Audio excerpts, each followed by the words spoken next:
Hi friends, welcome back to our channel. ఈరోజు మన కిచెన్లో గోధుమ పిండితో డైమండ్ చిప్స్ని మార్కెట్ స్టైల్లో సింపుల్గా క్రిస్పీగా ఎలా తయారు చేసుకోవాలో చూపించబోతున్నానండి. పిల్లలకైతే సాయంత్రం పూట సరదాగా తినడానికి ఇస్తే ఎన్ని తింటామో తెలియకుండానే అలా తింటూనే ఉంటారండి. అంత బాగుంటాయండి, చాలా చాలా బాగుంటాయండి. ఇలా ఒక్కసారి ప్రిపేర్ చేసుకుంటే ఎప్పుడు కావాలంటే అప్పుడు నెల రోజులు స్టోర్ చేసుకొని తినేయచ్చండి. పిల్లలకైతే ఇప్పుడు హాలిడేస్ ఉన్నాయి కాబట్టి ఇలా స్నాక్స్ హెల్తీగా గోధుమ పిండితో చేసి పెట్టండి, చాలా ఇష్టంగా తింటారండి. హెల్త్ కూడా చాలా మంచిది. సింపుల్గా చేసినా కానీ చాలా క్రిస్పీగా చాలా బాగుంటాయండి. తిన్నా కొద్దీ తినాలనిపించేలా సూపర్ టేస్టీగా ఉంటాయండి. మరి లేట్ చేయకుండా సింపుల్గా అండ్ టేస్టీగా ఉండే ఈ మార్కెట్ స్టైల్లో డైమండ్ చిప్స్ని తయారు చేసే విధానాన్ని చూద్దాం. ముందుగా ఇక్కడ ఒక పెద్ద గిన్నె తీసుకోవాలండి. దాంట్లో 2 కప్పుల గోధుమ పిండిని తీసుకోవాలి. మీరు కావాలంటే దీని ప్లేస్లో మైదా అయినా తీసుకోవచ్చండి. నేను ఇక్కడ హెల్తీగా చేయడానికి గోధుమ పిండి యూజ్ చేస్తున్నాను. ఇలా గోధుమ పిండి తీసుకున్న తర్వాత దీంట్లో పావు కప్పు బొంబాయి రవ, ఉప్మా రవ, సూజీ అంటారు చూడండి, అది వేసుకోవాలండి. ఇక్కడేమో అజ్వాయిన్ ఏమో 1 టీ స్పూన్ వేసుకోవాలండి. వాము ఇలా క్రష్ చేసి వేసుకోవడం వల్ల దాని ఫ్లేవర్ చాలా బాగా వస్తుంది.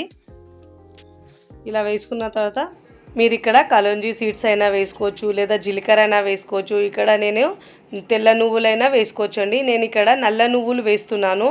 1 టీ స్పూన్ దాకా వేసుకోవాలి. ఇలా వేసి బాగా మిక్స్ చేసుకోవాలండి. ఇలా బాగా మిక్స్ చేసుకున్న తర్వాత రుచికి సరిపోయినంత ఉప్పు వేసుకోవాలండి. ఇలా ఉప్పు వేసుకున్న తర్వాత మళ్ళీ ఇలా బాగా మిక్స్ చేసుకోవాలి. ఉప్పును ఇలా పిండిలో బాగా మిక్స్ చేసుకోవాలి. ఇలా బాగా మిక్స్ చేసుకున్న తర్వాత దీంట్లో పావు కప్పు ఆయిల్ వేసుకోవాలండి. ఇలా వేసి ఆయిల్ మొత్తం పిండికి బాగా పట్టించాలి. ఇలా చూడండి, ఇలా బాగా మిక్స్ చేసుకోవాలి. ఇలా ఆయిల్ వేయడం వల్ల చాలా క్రిస్పీగా వస్తాయండి చిప్స్ అయితే. చూడండి, ఇలా పిండి బైండ్ చేస్తే బైండ్ కావాలండి. ఇలా బాగా మిక్స్ చేసుకోవాలి. చూడండి, ఇలా ముద్ద కట్టాలి. ఇప్పుడు ఇలా బాగా మిక్స్ చేసుకున్న తర్వాత కొద్దిగా వాటర్ వేస్తూ పిండిని మిక్స్ చేసుకోవాలి. మనం చపాతీ పిండికి అయితే ఎలా మిక్స్ చేసుకుంటామో అదే విధంగా మిక్స్ చేసుకోవాలి. ఒకటేసారి వాటర్ వేయకుండా కొద్దిగా వాటర్ వేస్తూ మిక్స్ చేసుకోవాలి. చూడండి, ఇలా పిండిని మనం చపాతీ పిండిలా మిక్స్ చేసుకోవాలి. ఇలా బాగా పిండిని మిక్స్ చేసుకున్న తర్వాత ఇప్పుడు ఒక 10 నిమిషాల పాటు పక్కకు పెట్టుకోవాలండి. దీనిపైనుంచి ఒక 1 టీ స్పూన్ దాకా ఆయిల్ వేసి అప్లై చేసుకోవాలి. పైనుంచి ఆయిల్ ఇలా. ఇప్పుడు మూత పెట్టేసి మిక్స్ చేసుకున్న తర్వాత ఒక 10 నిమిషాల పాటు పక్కకు పెట్టుకోవాలి. దీనివల్ల పిండి చాలా సాఫ్ట్గా అవుతుంది. బాగా. ఇప్పుడు ఒక 10 నిమిషాల తర్వాత చూపిస్తున్నాను చూడండి, పిండి బాగా సాఫ్ట్గా అయిపోయిందండి. ఇప్పుడు ఇలా ఒకసారి మిక్స్ చేసుకోవాలి. ఇలా పిండిని బాగా మిక్స్ చేసుకున్న తర్వాత చూడండి, ఇలా మనం చపాతీ ముద్దకైతే ఎంత తీసుకుంటామో పిండి అలా రౌండ్ బాల్ లాగా తీసుకోవాలి. మిగతా పిండి తడి ఆరకుండా మూత పెట్టేసి పక్కకు పెట్టుకోవాలి.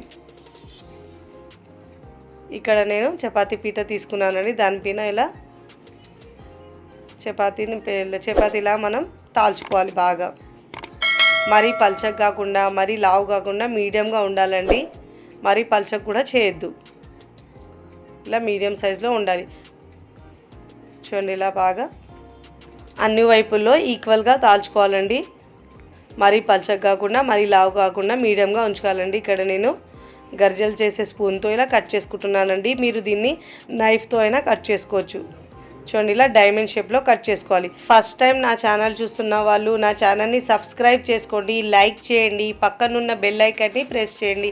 ఇలా ప్రెస్ చేయడం వల్ల నేను పెట్టే వీడియో నోటిఫికేషన్ ముందుగా మీ హోమ్ పేజ్కి వస్తాయి.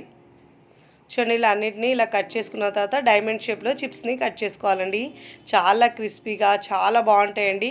పిల్లలకి ఇలా హాలిడేస్లో మనం చేసి పెడితే ఎన్ని తింటారో తెలియదండి, తింటూనే ఉంటారండి. అంత క్రిస్పీగా చాలా టేస్టీగా ఉంటాయండి. బయట కొనే పని లేకుండా ఇంట్లోనే మనం చాలా హెల్తీగా ఇలా గోధుమ పిండితో చేస్తే చాలా బాగుంటాయండి. అసలు యాక్చువల్గా దీన్ని మనం మైదా పిండితో చేస్తారండి. ఇక్కడ నేను హెల్తీగా ఉండడానికి గోధుమ పిండితో చూపిస్తున్నాను. చూడండి, ఇలాంటి షేప్లో కట్ చేసుకొని తీసుకోవాలి. ఇలా అన్నిటినీ ఒక ప్లేట్లోకి తీసుకోవాలి. ఇలా అట్ల కాడతో తీసుకోవాలి. ఈజీగా వచ్చేస్తుందండి. ఇలా అన్నిటినీ ఇలా ప్లేట్లోకి తీసుకోవాలి. ఇక డీప్ ఫ్రైకి సరిపోయినంత ఆయిల్ తీసుకొని మీడియం ఫ్లేమ్లో ఫ్రై చేసుకోవాలండి. చిప్స్ని ఇలా మనం ఆయిల్లో వేసుకోవాలి. ఇలా ఒకదానికి ఒకటి అతుకున్నా కానీ ఆయిల్లో వేసిన తర్వాత సపరేట్ అయిపోతాయండి అవి. ఫ్లేమ్ని మీడియంలో ఉంచి మాత్రమే ఫ్రై చేసుకోవాలి. క్రిస్పీగా చాలా బాగుంటాయండి.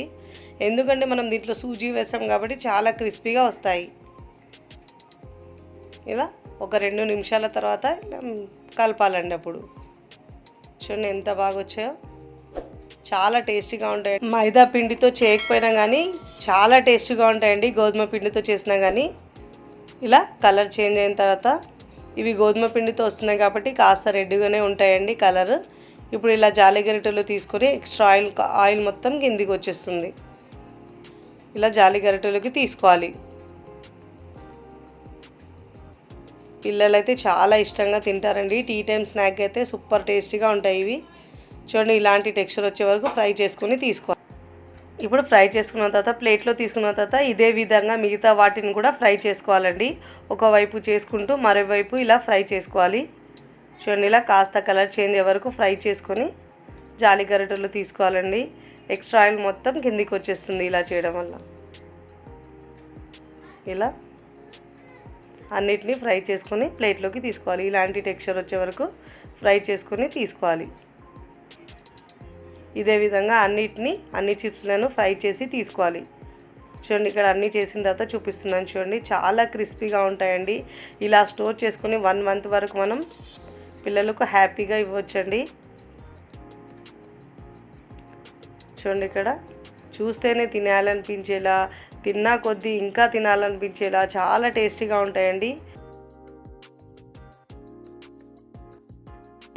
అంత సూపర్ టేస్టీగా ఉంటాయి. చూడండి బయట కొనే పని లేకుండా ఇంట్లోనే మనం ఇలా ఈజీగా రెడీ చేసుకోవచ్చు. చూడండి ఎంత క్రిస్పీగా వచ్చాయో, చాలా టేస్టీగా ఉంటాయి. మీరు కూడా తప్పకుండా ట్రై చేసి ఎలా కుదిరిందో కామెంట్ ద్వారా తెలియచేయండి. ఇలా మనం ఎయిర్టైట్ బాక్స్లో ఉంచుకుంటే ఎన్ని రోజులైనా స్టోర్ చేసుకోవచ్చు. వీడియో నచ్చితే లైక్ చేయండి, ఫ్రెండ్స్ ఫ్యామిలీకి షేర్ చేయండి. మరికొన్ని టేస్టీ సింపుల్ క్విక్ రెసిపీస్ కోసం టీ కిచెన్ని సబ్స్క్రైబ్ చేసుకోండి. Thanks for watching.